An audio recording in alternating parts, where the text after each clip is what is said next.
Hello అందరూ ఎలా ఉన్నారు? నేను మీ పుష్ప. ఈ రోజు వీడియోలో రెసిపీ వచ్చేసి చాలా సింపుల్గా టేస్టీగా సూజీ వడ ఎలా చేసుకోవాలి ఈ వీడియోలో చూపించేస్తాను. వీడియో ఎక్కడ స్కిప్ చేయకుండా ఎండ్ వరకు చూడండి. అలాగే వీడియో లైక్ చేసి ఛానల్ సబ్స్క్రైబ్ చేసుకొని పక్కనే ఉన్న బెల్ ఐకాన్ క్లిక్ చేయడం మర్చిపోవద్దు. చూస్తుంటే నోరు ఊరిపోతుంది కదా. టేస్ట్ చాలా బాగుంటుంది. చాలా సింపుల్గా ఈజీగా చేసేసుకోవచ్చు.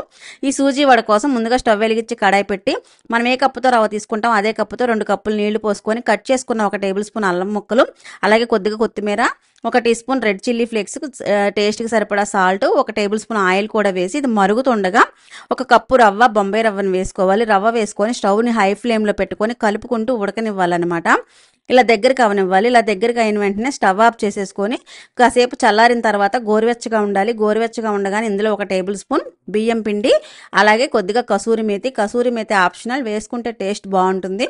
వేసుకొని ఒకసారి మనం చపాతీ పిండి ఏ విధంగా కలుపుకుంటామో ఆ విధంగా బాగా మెత్తగా కలుపుకోవాలి చేత్తో ప్రెస్ చేస్తూ.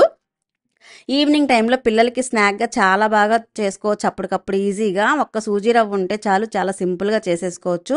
ఇప్పుడు పైనుంచి 2 టేబుల్ స్పూన్ ఆయిల్ కూడా వేసి మరొకసారి బాగా కలుపుకోవాలన్నమాట. అంటే చేతికి అంటుకోకుండా ముద్దని బాగా ఇలా ఈ విధంగా కలుపుకున్న తర్వాత చేతికి కూడా కొంచెం ఆయిల్ అప్లై చేసుకొని కొంచెం కొంచెం పిండి ముద్ద తీసుకొని మనకి ఏ సైజు కావాలంటే వడ ఆ సైజులో బాల్ చేసేసుకొని ఇలా మధ్యలో హోల్ పెట్టుకోవాలన్నమాట. 2 చేతులతో ఇలా ప్రెస్ చేసుకొని మధ్యలో హోల్ పెట్టి మిగతా అన్నీ కూడా ఇలాగే చేసేసుకొని స్టవ్ వెలిగించి డీప్ ఫ్రైకి సరిపడా ఆయిల్ పెట్టి ఆయిల్ హీట్ అయిన తర్వాత చేసుకున్న వడల్ని ఒక్కొక్కటిగా ప్యాన్కి సరిపడా వేసుకొని గోల్డెన్ బ్రౌన్ కలర్ వచ్చేంతవరకు డీప్ ఫ్రై చేసుకొని తీసేసుకోవాలి. మిగతావన్నీ కూడా సేమ్ ఇలాగ వేయించుకొని తీసేసుకోవాలి. అంతే, చాలా సింపుల్గా టేస్టీగా సూజీ వడ రెడీ అయిపోయింది.